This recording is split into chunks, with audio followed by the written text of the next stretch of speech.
Hello students, आशा करती हूँ कि आप सारे लोग बहुत अच्छे होंगे और सारे ही अपने घरों में एकदम से सुरक्षित होंगे। Welcome to my YouTube channel Kiran आदि शिक्षा। यहाँ पर हम लोग एनसीईआरटी क्लास 10th का चैप्टर नंबर 15 स्टडी कर रहे हैं, जिसका नाम है प्रोबेबिलिटी। और मैं इससे पहले उसका एक वीडियो अपलोड कर चुकी हूँ। अगर आपने वो नहीं देखा है तो फटाफट से आप 10th क्लास की प्लेलिस्ट में जाइए और उस वीडियो को देख लीजिए, ताकि आपको इसका स्टार्टिंग का कंसेप्ट समझ में आ जाए। ठीक है, लेकिन फिर भी हम एक बार यहाँ पर फिर से रिवाइज़ कर लेते हैं। मैंने आपको बताया था कि प्रोबेबिलिटी को जो हम अपनी डे टू डे लाइफ में अगर सामान्य बोलचाल की भाषा में कहें तो हम उसको कह सकते हैं पॉसिबिलिटी। कैसी पॉसिबिलिटी? जैसे कि हम रोज़मर्रा की अपनी बोलचाल में यूज़ करते हैं कि नहीं, ये चीज़ तो 100% हो सकती है, इसके चांसेस 50-50 हैं, ये तो होगा ही नहीं, 0% इसकी पॉसिबिलिटी।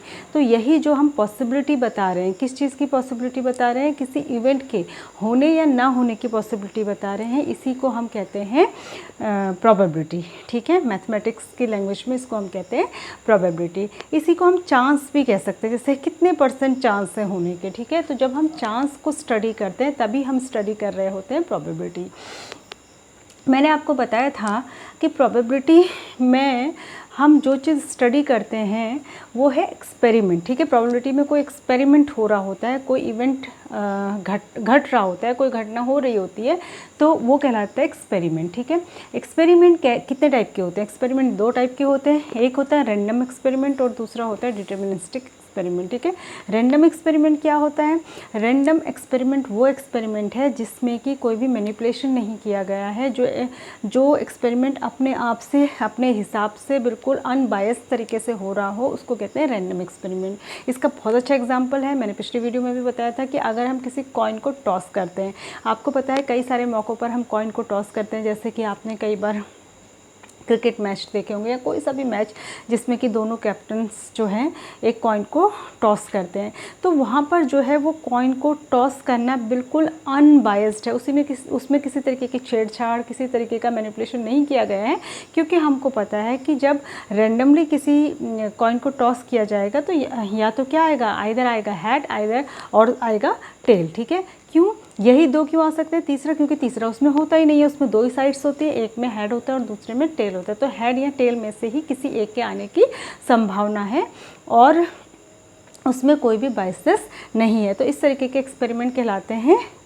Random experiment. ठीक है, दूसरा होता है डिटर्मिनिस्टिक एक्सपेरिमेंट। डिटर्मिनिस्टिक एक्सपेरिमेंट क्या होता है? जैसे डिटर्मिनेशन से ही आपको समझ में आ रहा होगा, जिसमें कि हमारी डिटर्मिनेशन भी इंक्लूड हो जाती है। जैसे कि अगर हम चाहते हैं कि हम किसी चीज़ में मैनिपुलेशन कर दें और हमारे हिसाब से काम हो जाए, तो उसको कहते हैं डिटर्मिनिस्टिक एक्सपेरिमेंट। फॉर एग्जाम्पल, जैसे अगर हम ऐसा कर दें कि कॉइन में हम दोनों साइड कोई इस तरीके का कॉइन बना दें कि जिसमें दोनों साइड हैड ही हो या दोनों साइड टेल ही हो, एक ही चीज़ हो, तो हम क्या करेंगे और दूसरे को पता ना हो, सामने वाले को जिसके साथ हम उस कॉइन को टॉस कर रहे हैं, तो जब हम कॉइन को टॉस करेंगे तो हम वही चीज़ अब लेंगे। हम कहेंगे कि अगर दोनों साइड हेड है तो हम कहेंगे हेड चाहिए, तो हेड आएगा ही। क्यों आएगा? क्योंकि उसमें दोनों साइड हेड ही है।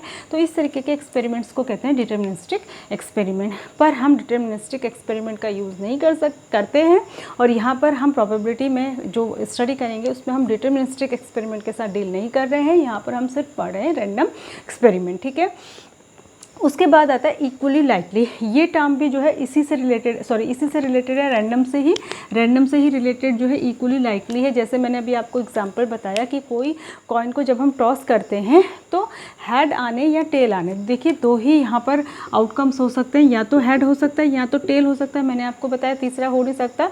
तो इन दोनों के आने की जो संभावनाएँ हैं, जो दोनों के आने की पॉसिबिलिटीज़ हैं, वो इक्वली लाइकली हैं। तो ऐसे इवेंट्स को कहते हैं इक्वली लाइकली इवेंट्स। ठीक है, इसका एक और एग्जाम्पल है, जैसे कि जो डायस होता है लूडो का, आपने देखा होगा लूडो खेलने वाला जो डायस होता है, जब आप उसको फेंकेंगे तो क्या होगा? उसको फेंकने पर उसमें आपको पता है कि 6 नंबर आ सकते हैं, 6 नंबर्स उसमें होते हैं, 1 2 3 4 5 6। तो यानी कि किसी भी एक, हमें तो नहीं पता हम जब उसको फेंक रहे हैं तो क्या आएगा, हम पहले से जो है बता नहीं सकते। तो यानी कि उन 6 के 6 नंबर्स में से किसी के भी आने की जो संभावना है, जो पॉसिबिलिटी है, जो प्रोबेबिलिटी है, वो इक्वली लाइकली है। तो वो सारे इवेंट्स क्या कहलाते हैं? इक्वली लाइकली इवेंट्स कहलाते हैं। ठीक है, उसके बाद ये तो ये चीज़ें हमने पहले पढ़ ली थी पिछली वीडियो में। यहाँ पर मैंने आपको बताया है इक्वली लाइकली। इसके अलावा यहाँ पर हम पढ़ेंगे कॉम्प्लीमेंट ऑफ एन इवेंट, ठीक है। Complement of an event, complement क्या होता है? जैसे आपने मैथमेटिक्स में या फिर अभी मैंने आपको जब पीछे ट्रिग्नोमेट्री पढ़ाई थी तो ट्रिग्नोमेट्री में मैंने आपको कॉम्प्लीमेंट्री एंगल्स बताए थे। तो मैंने बताया था कॉम्प्लीमेंट्री एंगल्स वो एंगल्स होते हैं जिनका सम 90 होता है, और वहाँ पर हमने जो है उसको ट्रिग्नोमेट्री में यूज़ किया था। तो हमको पता है कि जब अगर हमको पता है कि कॉम्प्लीमेंट्री एंगल्स होते क्या हैं, और मैं कह दूं उनमें से एक 30 है, तो आप बहुत इजीली बता देंगे कि दूसरा 60 होगा। आपने कैसे फाइंड किया? आप माइनस करेंगे ना 90 में से 30, तो आपके पास 60 आ जाएगा, क्योंकि आपको पता था कि इसका सम कितना होता है, 90 होता है। तो इसी तरीके से कॉम्प्लीमेंट ऑफ एन इवेंट क्या होता है, देखिए इसको ई बार से शो करते हैं। ई माने इवेंट, ठीक है। प्रोबेबिलिटी ऑफ एन इवेंट, किसी भी इवेंट की प्रोबेबिलिटी को पी ई से शो करते हैं, मैंने आपको पिछली वीडियो में बताया था। और किसी भी इवेंट के कॉम्प्लीमेंट को पी ई बार से शो करते हैं, ठीक है। ऊपर बार लगा रहेगा तो पी ई बार से इसको शो करते हैं। अब इसका मतलब क्या होता है, जैसे मैं इसको आपको एक एग्जाम्पल से समझा देती हूँ।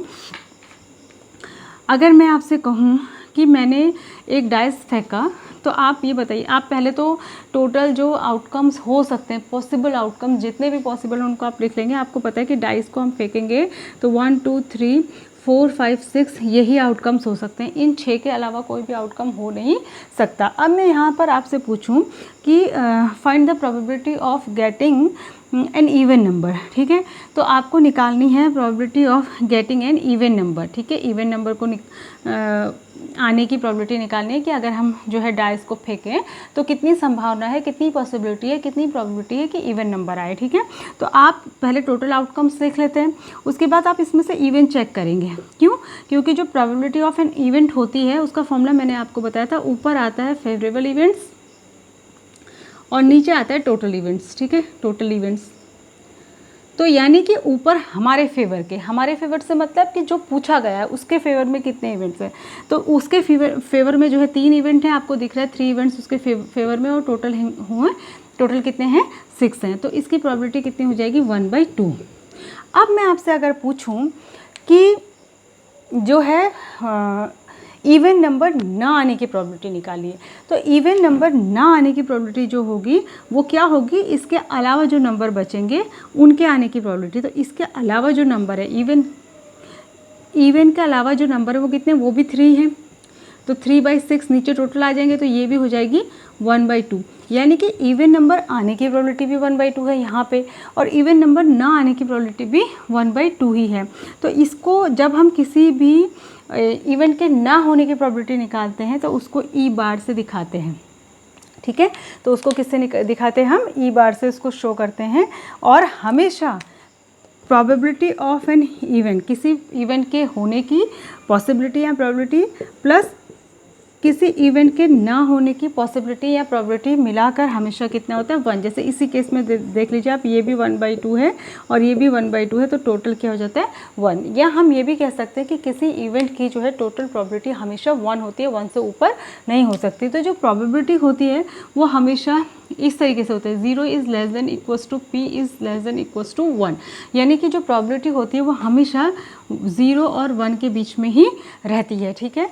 0 हो सकती है, 0 हो सकती है, अभी कैसे होगी मैं आपको बताऊंगी, उससे बड़ी हो सकती है, 1 हो सकती है और उससे छोटी हो सकती है, 0 और 1 के बीच में भी हो सकती है, और एग्जैक्ट 0 और 1 भी हो सकती है। 1 से बड़ी नहीं हो सकती, 0 से छोटी नहीं हो सकती, मतलब नेगेटिव नहीं हो सकती, और 1 से बड़ी भी नहीं हो सकती। कैसे, इसको अभी हम समझते हैं। यहाँ पर मैंने आपको बता दिया, ये चीज़ आपको समझ आई होगी। उसके बाद है इम्पॉसिबल इवेंट, ठीक है। अब इम्पॉसिबल इवेंट में ही आप समझेंगे कि प्रोबेबिलिटी 0 कैसे होती है। इम्पॉसिबल इवेंट क्या है, अगर इसी क्वेश्चन को हम ले लें और इसमें मैं आपसे कहूँ कि निकालिए कि 7 से बड़ा नंबर आने की प्रोबेबिलिटी क्या होगी, तो आपको आउटकम्स देखने पड़ेंगे ना। आप निकालेंगे probability of event equals to favourable event over total outcomes, favourable outcomes over total outcomes. अब फेवरेबल आउटकम्स कौन से, जो हमसे पूछा गया, पूछा क्या गया है, हमसे पूछा गया है कि 7 से बड़ा नंबर आने की प्रोबेबिलिटी। लेकिन आप ये बताइए, क्या डाइस में 7 से बड़ा नंबर होता है, नहीं होता। जब होता ही नहीं है तो आएगा कहाँ से, यानी कि हमारे फेवर में तो कोई आउटकम नहीं है, 0 हो गए फेवरेबल आउटकम, और टोटल 6 है, तो यानी कि प्रोबेबिलिटी कितनी हो जाएगी, प्रोबेबिलिटी ऑफ इवेंट हो जाएगी 0। तो इस तरीके के इवेंट को कहते हैं इम्पॉसिबल इवेंट। ये एक इम्पॉसिबल इवेंट है जो नहीं हो सकता, ठीक है। और एक होता है श्योर इवेंट या फिर जिसको कहते हैं सर्टेन इवेंट। ये वो इवेंट होता है जो होकर ही रहेगा, मतलब जिसके होने की जो प्रोबेबिलिटी है, पॉसिबिलिटी है वो 100% है, इसके अलावा कुछ भी नहीं। सॉरी, ये वाला नहीं, ये इसके होने की प्रोबेबिलिटी 100% है। जैसे अगर इसी में मैं ये पूछूं कि आप फाइंड आउट करिए 7 से छोटा नंबर आने की प्रोबेबिलिटी, तो आपको पता है, आप देखेंगे भाई टोटल आउटकम्स तो 6 हैं और हमारे फेवर में यानी कि फेवरेबल आउटकम्स क्या है, जो हमसे पूछा गया है उसके फेवर में क्या आउटकम्स है, हमसे पूछा गया है 7 से छोटा नंबर आने की प्रोबेबिलिटी। तो आप देख रहे हैं सारे नंबर छोटे हैं 7 से, तो सारे 6 के 6 जो हैं फेवरेबल आउटकम्स हो जाएंगे। तो ये क्या आ जाएगा 1। तो यानी कि प्रोबेबिलिटी ऑफ इवेंट कितनी आ गई 1, और टोटल प्रोबेबिलिटी हो कितनी सकती है, मैक्सिमम 1। तो ये श्योर शॉर्ट इवेंट है, ये होकर ही रहेगा, इसको कहते हैं श्योर इवेंट या फिर सर्टेन इवेंट भी इसको कहते हैं। और इसकी प्रोबेबिलिटी कितनी होती है 1, ठीक है। तो इस तरीके के क्वेश्चन भी आपके एग्जाम में पूछे जाते हैं, घुमा फिरा कर, एक नंबर के क्वेश्चन में, ट्रू या फॉल्स में, ठीक है। इस तरीके के पूछे जाते हैं जिससे कि आपको टेस्ट किया जाता है कि आप कितना जानते हैं प्रोबेबिलिटी के बारे में। तो वहाँ पर आपसे पूछा जाता है what is the probability of an impossible event या what is the probability of a sure event, ठीक है। तो आप समझे होंगे जितना मैंने बताया है, इसको आप और अच्छे से वीडियो को देखिए। तो जब आप बार बार वीडियो को देखेंगे तो आप इसको समझ जाएंगे। अगले वाले वीडियो में हम बहुत तरीके के क्वेश्चंस को डिस्कस करने वाले हैं, इसलिए अगला वीडियो भी आप बिल्कुल ज़रूर से देखिए और इसी तरीके से लॉकडाउन में अपनी स्टडीज़ को कंटिन्यू रखिए। Thanks for watching, God bless you all.